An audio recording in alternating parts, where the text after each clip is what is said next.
You gave until you disappeared, finding the self you left behind. A full audiobook by The Looking Mirror. Introduction. The one who was always there. There is a particular kind of tired that has nothing to do with sleep. You know this tired. You have been living inside it, maybe for years, maybe for so long that you have started to think it is simply who you are, a permanent condition, something you were born into, rather than something that happened to you gradually, quietly, over the course of 1,000 small moments, when you chose someone else over yourself. This is not physical exhaustion, though it often lives in the body. It is in the shoulders that never fully drop, in the chest that stays slightly braced, even in safe rooms, in the jaw that holds tension through the night. This is the exhaustion of a person who has been on call for everyone around them for so long that they have forgotten what it feels like to simply be without the weight of other people's needs pressing down on every moment. If you are here, you already know what I am describing. You are the one people call when something falls apart. You are the one who remembers the birthdays, notices when someone is off, holds the space in every room you enter. You are the one who says yes when the honest answer is no. Who apologizes when you have done nothing wrong? Who makes yourself smaller in the presence of people who have never once thought to make themselves smaller for you? You are the person who was always there. And somewhere along the way, without a single dramatic moment, you could point to, without a clear before and after, you stopped being there for yourself. This audiobook is about what happened. Not to assign blame, not to make you feel worse. About the ways you have loved people. You have loved beautifully.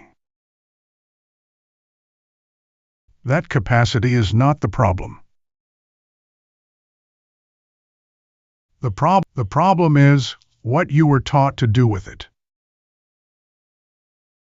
The problem is what you were told love required. This is about learning to tell the difference between love that flows from fullness and love that is extracted from a well that was never allowed to refill. One of these sustains. The other depletes. And most people reading this have been taught, without knowing they were being taught, that only the second kind is real. We are going to change that. Let us begin. Chapter 1. How the disappearing happens. No one decides to disappear. That is the first thing to understand. There is no moment where you sit down and say, I am going to spend the next decade abandoning myself in service of the people around me. It does not happen that way.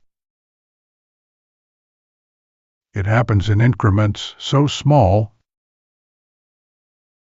that each one is invisible on its own. It starts in childhood, usually. Not necessarily in a household that was unkind. Often in households that were loving, but that communicated love in a specific and conditional way. Where approval was available when you were helpful, easy, accommodating. Where love expanded when you made things smoother and contracted when you made things harder. Where the unspoken agreement was, you are welcome here when you do not take up too much room. A child is extraordinarily perceptive. Not in a conscious, analytical way. In a body way, in a felt sense way. The child reads the room the way an animal reads weather, instinctively and continuously, because the child understands at some deep biological level that its survival depends on the emotional climate of the people responsible for it. And that child makes an adjustment, a perfectly reasonable, perfectly intelligent adjustment. It learns to monitor the temperature of the room and to modulate itself accordingly, to sense what it is needed and provide it, to hold back what might cause disruption, to be above everything, the kind of presence that makes things easier rather than harder for the adults nearby. This is called being a good child. It is rewarded, celebrated even. Look how thoughtful she is. Look how he never makes a fuss. Look how she always knows what to say. What is not said, because no one in the room can see it, is that the child is learning to trade authenticity for safety. Learning that the version of themselves that is loved is a carefully managed version. A version that watches itself. That edits before speaking. That needs before noticing it needs, and then waits. And then decides not to mention it. That is how the disappearing begins. Not in one moment, in thousands. By the time you are an adult, this process is so automatic that it no longer feels like a choice. It feels like a personality. You do not think, I am suppressing my needs right now. You think, I am just not a needy person. You do not think, I am editing myself to manage this person's reaction. You think, I just do not want to cause drama. The behavior has become the identity. The adaptation has become the self. But here is what is true, and what is worth sitting with for longer than feels comfortable. The self that adapted is not your actual self. It is a self you built to survive a particular environment. It is brilliant, and it is functional. And it has gotten you through a great deal. It also costs you something every single day. And the cost has been quietly compounding for a long time. This chapter is not about blame. It is not about the people who created the original environment. Most of them were doing the same thing you learned to do, inside environments that asked the same thing of them. The cycle runs back further than any of us can trace. This chapter is about recognition, about seeing the shape of the thing clearly enough that it stops running below the surface and starts becoming something you can actually work with. The disappearing happens in increments. The reappearing does too. That is not bad news. It means every small choice counts.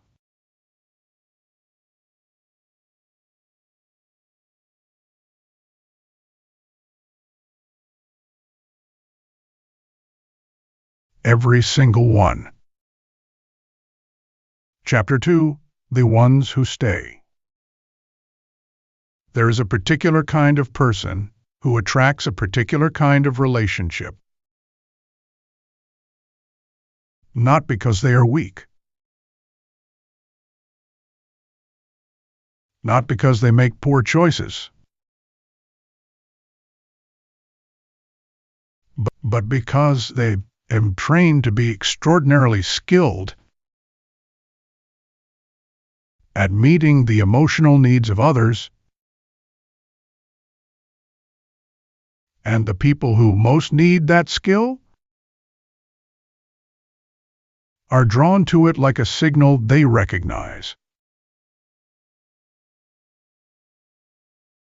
You have probably noticed the pattern, even if you have never named it. The same story, different people. You invest, you show up, you give. You explain how you feel and they do not quite hear it, or they hear it and agree and then nothing changes. You give more, you adjust, you try to need less, and offer more, quietly, persistently. With the unspoken hope that at some point, the effort will reach a threshold that finally tips the scale. It rarely does.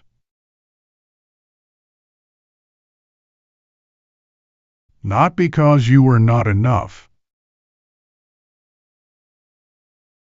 Because the dynamic was never designed to be a scale that could tip. It was designed to receive. And you were designed to give.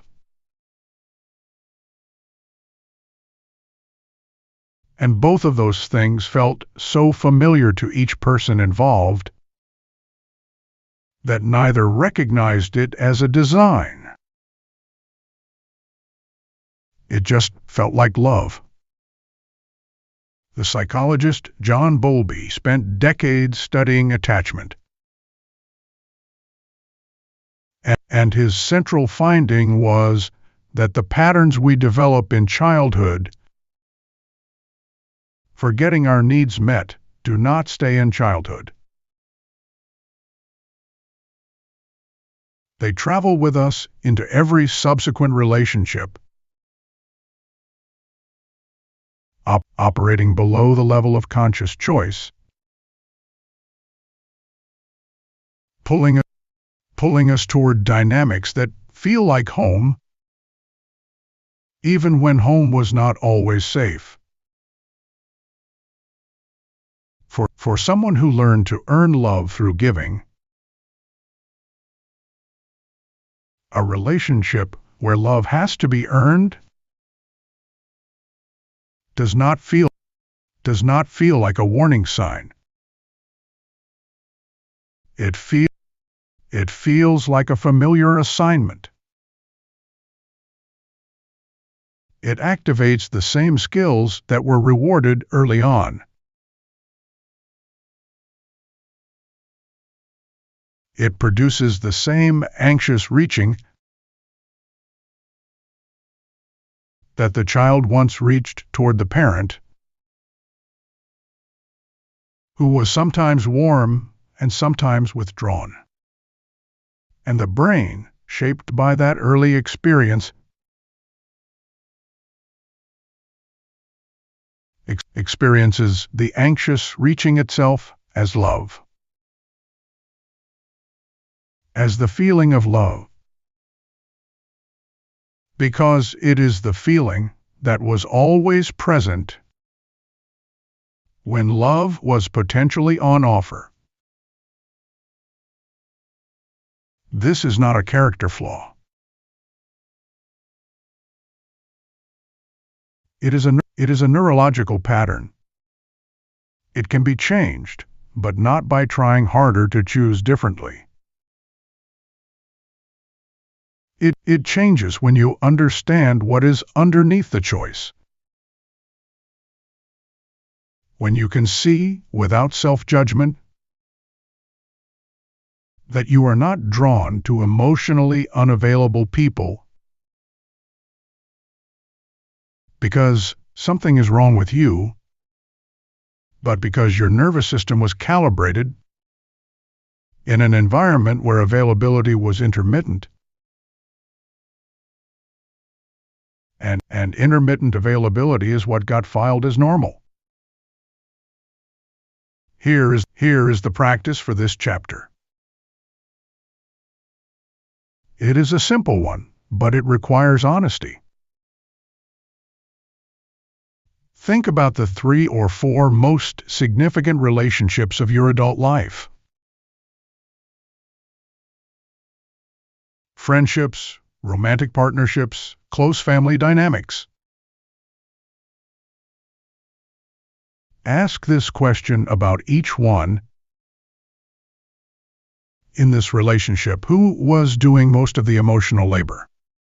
Not the logistics, not who paid for dinner or remembered to water the plants.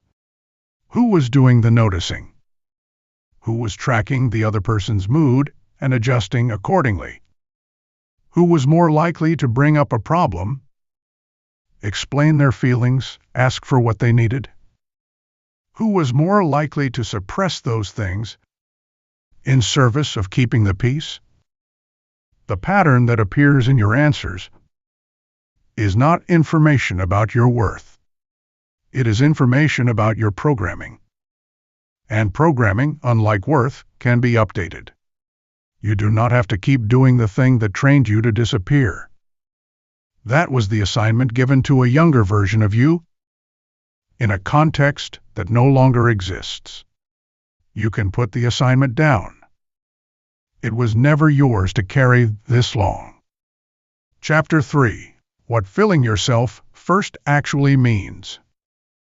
At some point, someone probably told you to take care of yourself.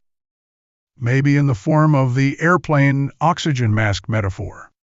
Maybe in the language of self-care. Maybe just as a casual, well-meaning observation.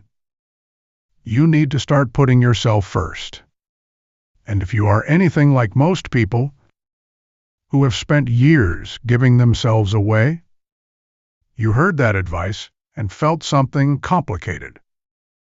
A mix of knowing it was true and having absolutely no idea what it would actually look like. Because the identity has been so thoroughly organized around giving that filling yourself first does not feel virtuous. It feels selfish. It feels uncomfortable in a way that is hard to explain. Like you are breaking a rule so deep, you forgot it was a rule. There is a reason for that feeling, and it is worth naming clearly. When a child learns that love is conditional on being helpful, easy, and undemanding, the nervous system does something very specific. It links the act of self-suppression to safety. It begins to register your own needs as potential threats to the relationship, because historically, expressing those needs created tension. Over time, suppressing your needs starts to feel not just familiar, but correct. Right.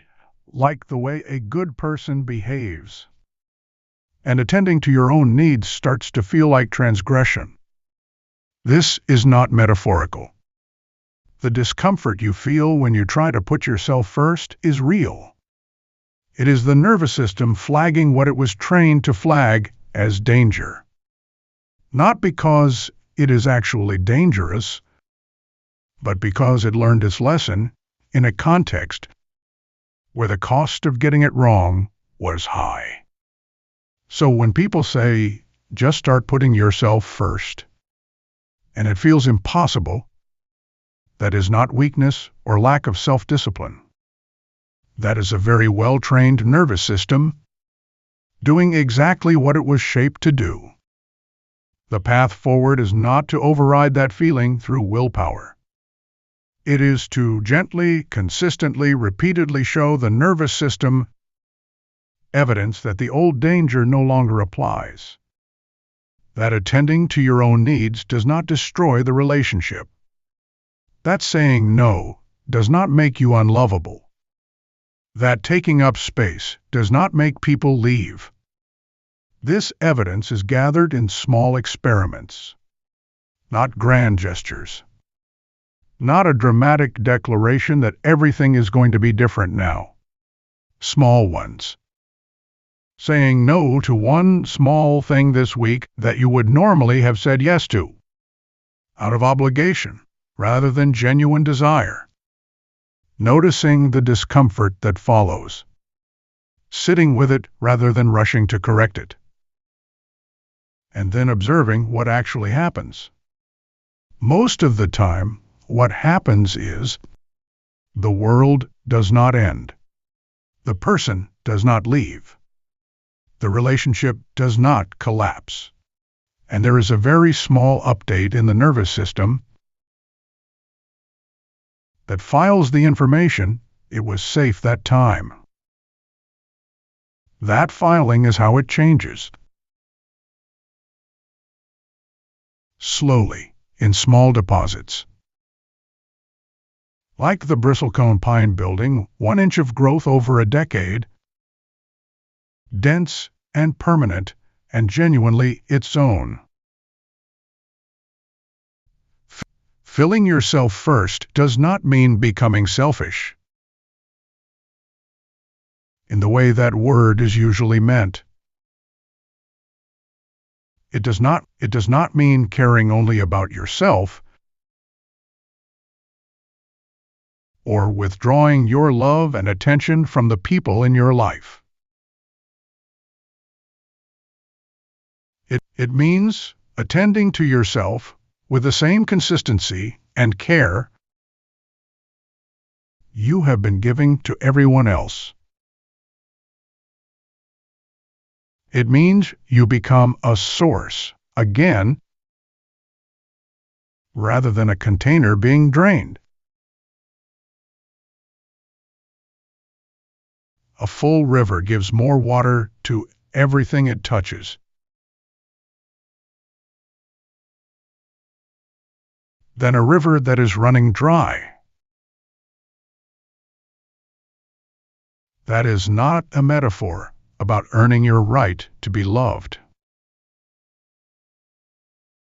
That is a description of how sustainable care actually works. You cannot keep giving what you have not kept for yourself.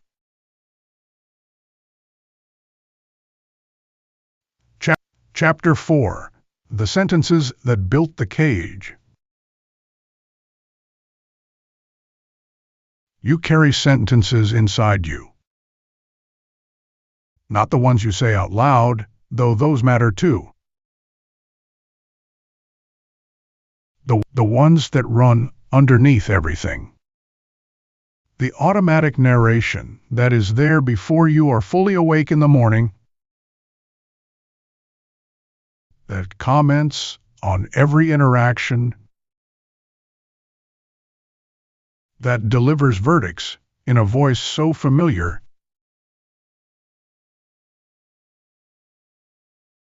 you stop noticing it is a voice at all.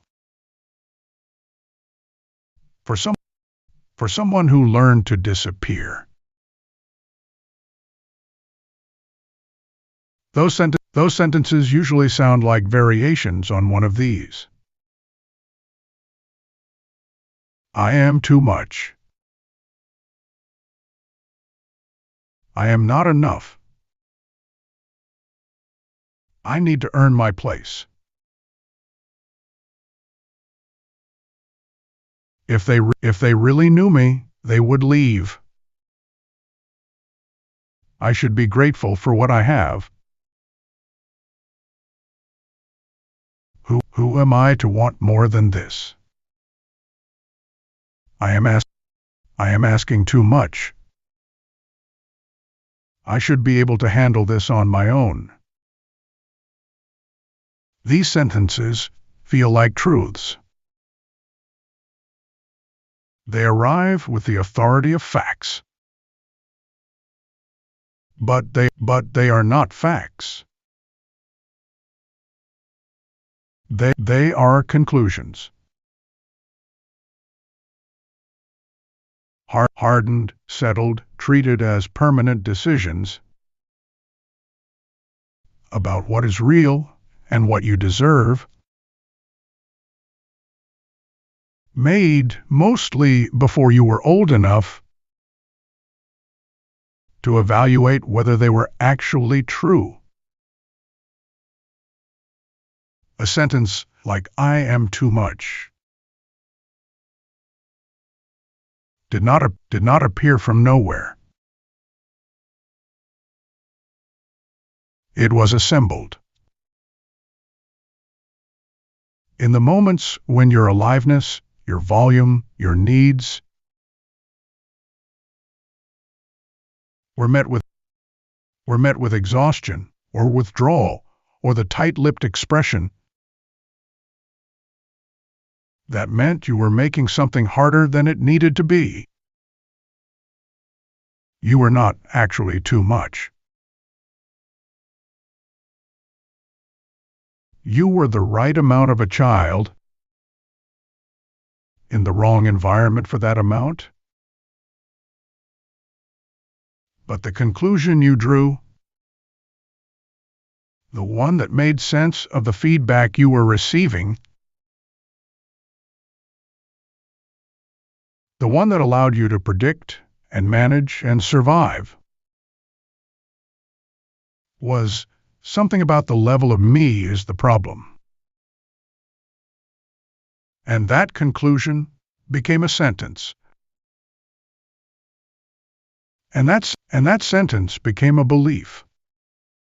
And that belief became a lens through which every subsequent experience got interpreted and filed and used as further evidence for the thing that was not even true at the start. The philosopher and cognitive scientist George Lakoff spent decades studying how the metaphors we live inside shape what we are able to perceive, believe, and do. His core insight was this: when you change the metaphor, you do not just change the language. You change what is possible to think, what is possible to see, what is possible to choose. The sentence "I am too much" makes certain choices invisible. It makes the choice to take up space invisible. The choice to ask for what you need invisible. The choice to be fully, unapologetically yourself invisible. Not because those choices do not exist, but because the sentence does not allow the I to find them. This chapter's invitation is a specific one. Write down the 3 sentences that run loudest in your internal commentary. Not the ones you think you should have. The real ones. The ones you would not say out loud at a dinner table, but that you hear inside yourself regularly. Then ask this question of each one: where did this sentence come from? Not analytically, not to build a case against someone. Just genuinely, whose voice does this sound like? What situation does it seem to have been formed inside? How old does the part of you that believes it seem to be? You do not have to fix the sentence today. You do not have to replace it with something better. You only have to see it clearly enough to know that it is a sentence and not a fact. The moment you can see the sentence from the outside, something small but real shifts. You are no longer entirely inside it. You are not yet free of it, but you are no longer the same distance from free as you were before. The cage was built with sentences. It can be examined that way too. Chapter 5. The Cost of Being Strong. At some point, being strong became your identity. Not chosen, exactly, assigned. In the way most identities are assigned, when you are young and your role in the family system gets established before you have the language to negotiate it. Maybe you were the eldest, and the eldest learns early that the way to remain in good standing is to require the least. Maybe there was an instability in the house, an addiction, an illness, a grief that never fully closed, and someone had to hold things together, and the someone who did it best was you. Maybe you were simply the child who was most sensitive, most attuned, most affected by the emotional weather of the home, and the only way to manage that sensitivity was to develop a composure so practiced it eventually stopped feeling like practice. However it started, the result was the same. Being strong became what you were for. And being strong, in the way most people learn to be strong, meant not needing, not asking, not showing the full range. Holding yourself together so that other people did not have to worry about you. And here is what nobody tells you about the cost of that particular strength. It is not free. Every emotion that does not get expressed does not disappear. It goes somewhere.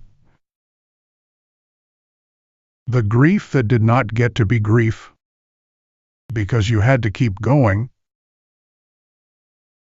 because other people needed you to hold it together, that grief does not evaporate. It goes into the body, into the shoulders, the belly, the place behind the sternum that sometimes aches for no reason you can name. The anger that was never safe to express. The loneliness that felt like a shameful secret in a person who is supposed to have it together. The fear that lives underneath the composure and never gets acknowledged, because acknowledging it would feel like losing. All of it is still there. The researcher and author Bessel Kolk spent decades studying the relationship between unprocessed emotional experience and the body, and his central finding, which is now supported by decades of neuroscience and clinical research, is simple and worth sitting with. The body keeps the score. Every experience that was too much to process at the time, every emotion that was suppressed for survival, stays activated in the nervous system until it is processed and completed. Not as memory, necessarily, as physical readiness, as a low-level bracing that the body maintains against a threat that has long since passed, but that was never officially called off. The chronic tightness. The inexplicable fatigue. The low-grade anxiety that has no specific object, but is simply always present, like whether you have lived inside so long. You cannot remember what clear feels like. This is not weakness. This is not even a problem to be solved. It is the evidence of how much you have been carrying and how long you have been carrying it without anyone to help you with the weight. The invitation of this chapter is the simplest and the hardest. Put something down. Not everything. Not permanently. Just choose one thing you have been holding together through sheer will and discipline and the daily performance of composure, and let it be a little more visible today than it was yesterday. Tell someone you are tired. Not fine, not managing, tired. Let yourself cry in a moment when you would normally redirect yourself. Not as an exercise, just because it is true. Ask for help with one thing you have been doing alone, because asking felt like admitting something that was too vulnerable to admit. Strength is not the absence of need. Strength is the willingness to be honest about what is true and trust that the truth can be held. You have been strong for a long time. You are allowed to be held now. Chapter 6. Loving without losing yourself. Here is the question underneath everything we have been discussing. Is it possible to love people fully, generously, with your whole heart, and not lose yourself in the process? The answer is yes. But it requires a different understanding of what love actually is than most of us were given. The understanding most of us received, absorbed from culture and family and the particular stories that shaped the first years of our lives, is that love is fundamentally self-sacrificing. That the measure of how much you love someone is how much you are willing to give up for them. How much you are willing to accommodate, adjust, endure. That real love is the love that costs the most. This is a story about love. It is not the only story, and it is worth examining whether it is even true. The theologian and philosopher Simone Weil wrote that to love another person is to ask, "What are you going through?" Real attention, real wanting to understand. Not the management of the other person's experience, not the provision of what they need before they can ask for it, not the anticipation of every discomfort, and the preemptive smoothing of every edge. Just the genuine turning towards someone with honest curiosity. What the Over-Giver offers is often more than this, and less than this simultaneously. More, because the output is enormous. The attentiveness, the provision, the holding, less, because genuine presence requires a self to be present from, and a self that has been suppressed in service of the other person is not fully present. It is performing presence, and the person being loved can feel the difference, even if they cannot name it. There is a profound irony here, worth sitting with. The giving that comes from a place of self-abandonment, the giving that costs the giver their identity, does not actually produce deeper intimacy. It produces a particular kind of distance, because the person you are giving to is not getting you. They are getting a performance of you, the version that has been edited for their comfort. And real intimacy, the kind that sustains and transforms, requires two selves. It cannot happen between oneself and one performance. Loving without losing yourself does not mean loving less. It means bringing more of yourself into the room. Your actual opinions, not the ones that are easiest. Your actual needs, not suppressed to avoid inconvenience. Your actual limits, stated before they become resentments. This is more uncomfortable in the short term. People who have become accustomed to receiving the edited version sometimes resist the full version. Sometimes the relationship cannot hold what the full version brings. That is information worth having.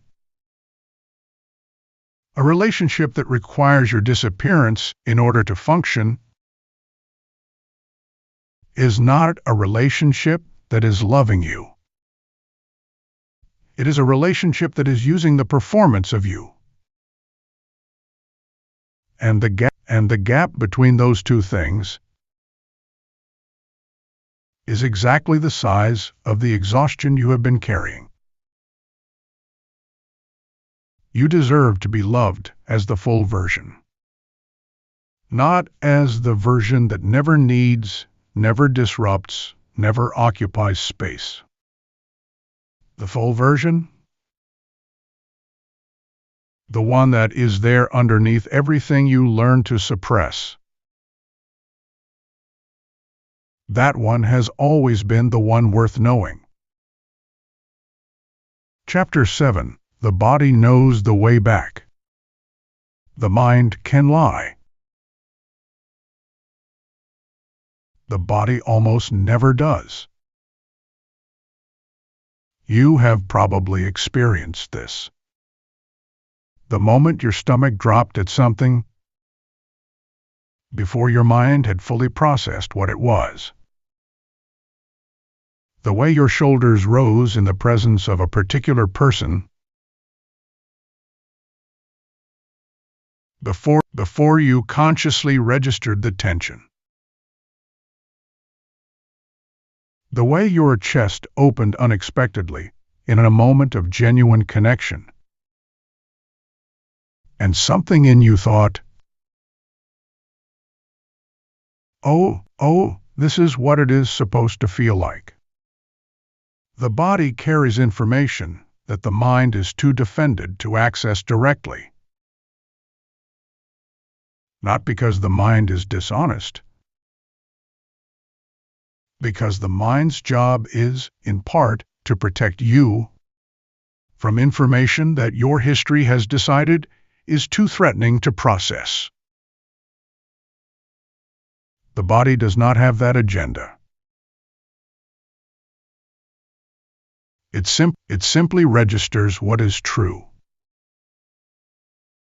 For people who learned early to suppress, manage, and monitor themselves, the connection to the body gets severed in a particular way.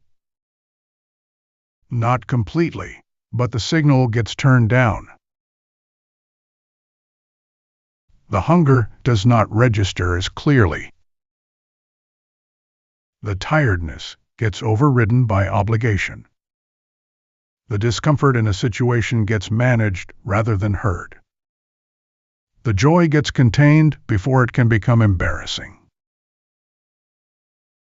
The practice of returning to yourself runs directly through the body, not around it. Here is a practice you can begin today,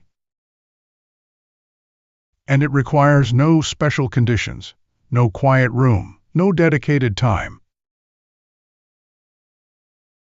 3 times today, stop for 30 seconds and ask the body one question. Not the mind, the body. What do I actually need right now? Not what should I need. Not what would be reasonable to need. Not what am I going to be able to get and should therefore align my needs with. What do I actually need? Then, wait. Not for the mind to answer. For something softer than that. A pull in a direction, a release in a particular area.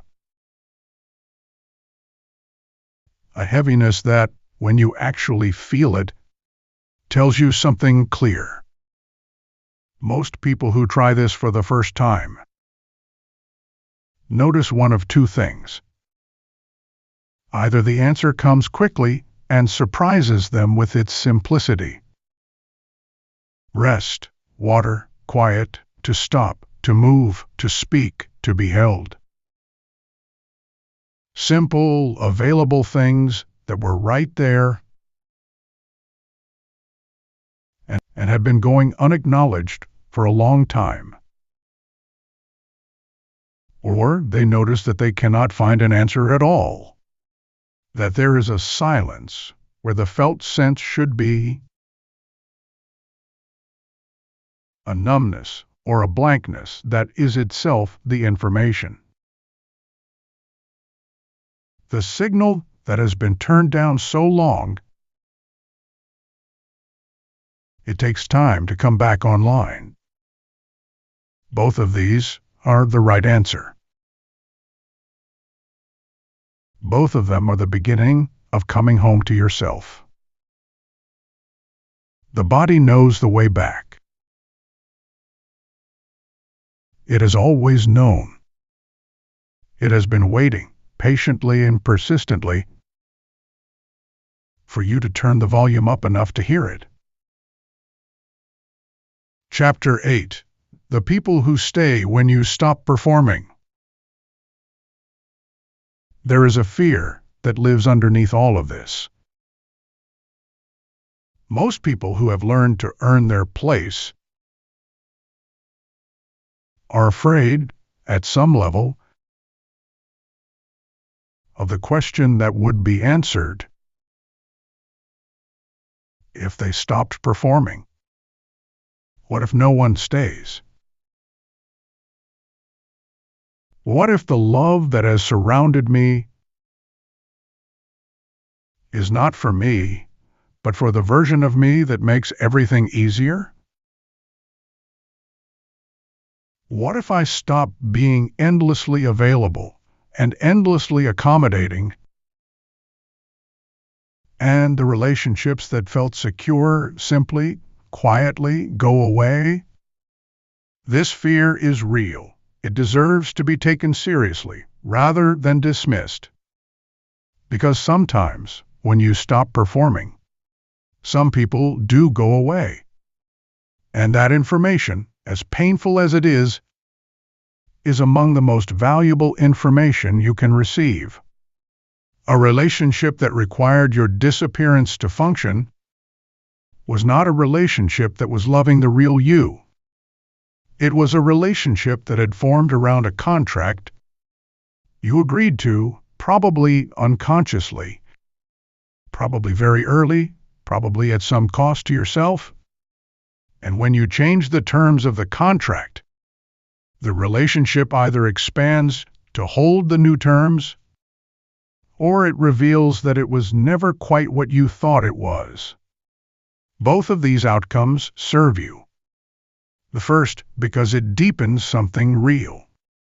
The second, because it returns your energy to you. Energy that was going into maintaining something that was not what it appeared to be. But here is what is also true.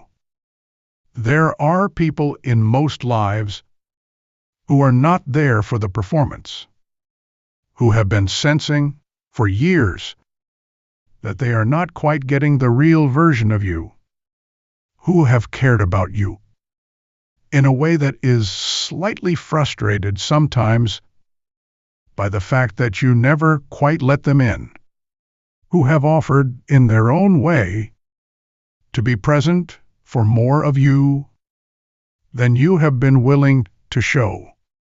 These people are waiting.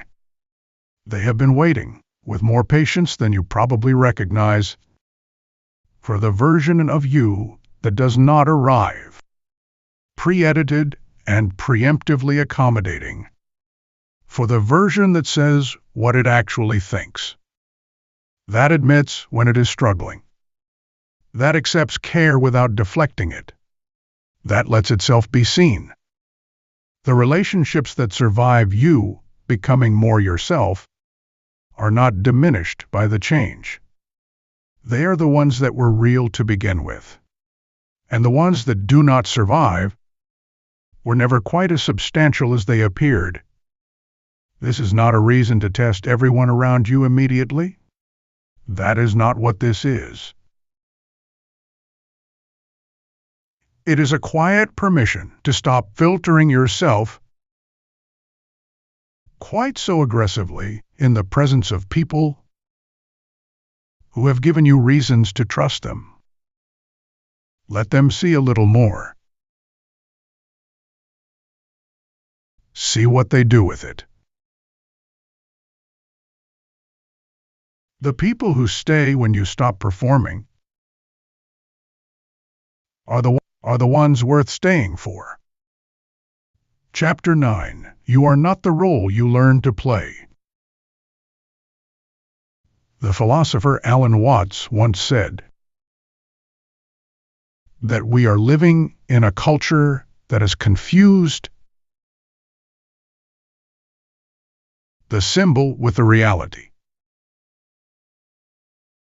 the map with the territory, the menu with the meal. He was talking about something vast, about the whole human tendency to mistake the representation for the thing being represented. But the part of his observation that applies most directly here is this. You are not the role you learn to play. The role is a map. You are the territory. The responsible one. The strong one. The one who holds it together. The one who never makes a fuss. The peacemaker, the caretaker, the one who is always fine. These are roles. They are functional. They have served real purposes in real situations. They are not who you are. Who you are is older than any of those roles. It was there before you understood that roles were required. Before the first feedback that told you which version of yourself was welcome and which needed to be modified. There are moments when you catch a glimpse of it. When you are alone and unobserved and not performing for anyone. When you are doing something that absorbs you so completely that the self-monitoring goes quiet. When you are laughing at something genuinely funny, and the laugh is not calibrated for an audience. When you are moved by something, music, or a view, or a sentence in a book, and the moving happens before you can manage it. In those moments, for a second, there is just you. No role, no performance, no monitoring. Just the actual person who was there all along, underneath the learned accommodation. That person is not damaged by the years of performing. They are not waiting to be repaired. They are simply waiting to be let out more often. Trusted with more situations. Given permission to be the primary rather than the understudy. The understudy knows the role better than anyone. They have been watching it their whole life. But they have their own performance too, and it is different. And it is more true. And it is the one the people who actually love you have been hoping to see. You do not have to build a new self. You have to uncover the one that was always there. Clear the water, as the old image goes. Not create a new reflection. Reveal the one that was already perfectly intact under everything that was deposited on top of it. This is the whole work. Not becoming someone different. Becoming, finally and without apology, exactly who you already are. Chapter 10. The permission you were waiting for. Here is something I want to say carefully. You have been waiting for permission. I know this because almost everyone who has spent years disappearing themselves is, at some level, waiting for permission. Not because they lack intelligence or courage, but because the original lesson was so deep, and so early, and so thoroughly reinforced, that changing it feels like it requires an authority above and beyond their own. They want someone to tell them it is okay, that they are allowed to need, that they are allowed to occupy space, that they are allowed to put themselves in the sentence rather than always at the end of it. I want to be that voice today, for whatever it is worth, from someone who has thought very hard about this and arrived at this conclusion clearly. You are allowed to need things, not as a reward for being helpful enough, not after you have attended to everyone else's needs first. Now, in this moment, as you are, without having earned it in any particular way, you are allowed to say no to things that cost you more than you can afford. Not because you have a good enough excuse, because it is yours to say. You are allowed to be in relationships that feel reciprocal, where care flows in both directions without you having to engineer it, where you do not have to manage and monitor and anticipate, where you can simply be present and trust that to be enough. You are allowed to be imperfect, difficult sometimes, in need of reassurance sometimes, wrong about things, unsure about things, in the middle of figuring things out. All of that is allowed. All of that is human. All of that is you, actually you, and it is worth knowing. You are allowed to want the life that has been forming quietly in the background of the life you have been busy maintaining for everyone else. That life is not arrogant or unrealistic or selfish. It is the natural consequence of a person who has been paying attention, even through the disappearing, to what they are actually here to do. You do not need to earn the permission. You do not need to become enough to deserve it. You have always been enough. The disappearing did not diminish that. Nothing could. The permission is not something anyone else can give you, finally. I can point at it. Others can affirm it. But the moment it becomes real, the moment it stops being a sentence you heard and starts being something you inhabit, that moment is yours. It may already be happening. Right now, reading this, something may be shifting. A small settling, a recognition, a feeling that sounds like, yes, I know this, I have always known this. I just needed to hear it said out loud. That feeling is real. Do not dismiss it when this is over. File it as evidence. Add it to the case that is slowly being built for the version of you that does not disappear. Closing, the one who came back. You are going to keep giving. I know this. You know this too. Generosity is in your nature. It is one of the most beautiful things about you. This was never about becoming someone who does not give.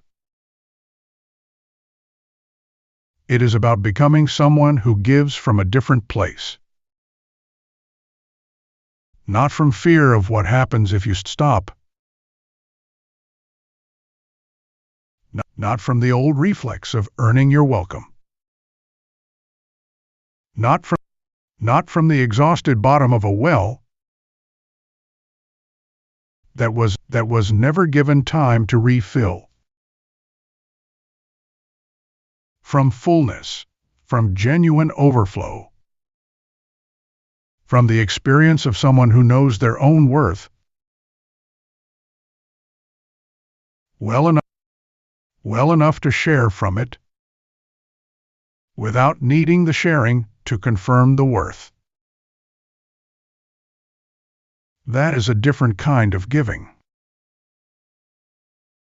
It looks similar from the outside,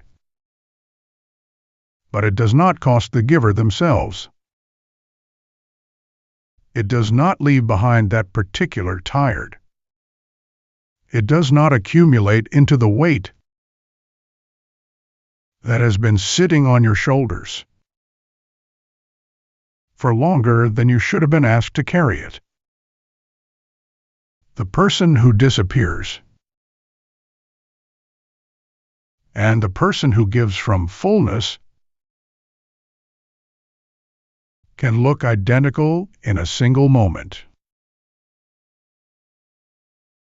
The difference is in the direction of the movement. One is moving away from themselves. The other is moving from themselves outward. You have been moving away for a long time. This is the turn. Not a dramatic one, not a declaration or a confrontation. Just the small, daily, persistent practice of turning back. Back toward the voice that has been waiting underneath the performing. Back toward the body that has been carrying the truth the mind was too defended to hear. Back toward the life that was always there beside the life you were maintaining. Back toward yourself. The one who gave until they disappeared is not gone. They are exactly where they always were. They were the one doing the giving. They were the one inside the performance, watching. They were the one who reached, in a quiet moment today, for something that promised to see them clearly. That reach was not an accident. It was not the algorithm. It was you. Still here. Still looking. Still worth finding. Go find yourself. Not later. Now. You have given everyone else enough of your time. This hour was always supposed to be yours.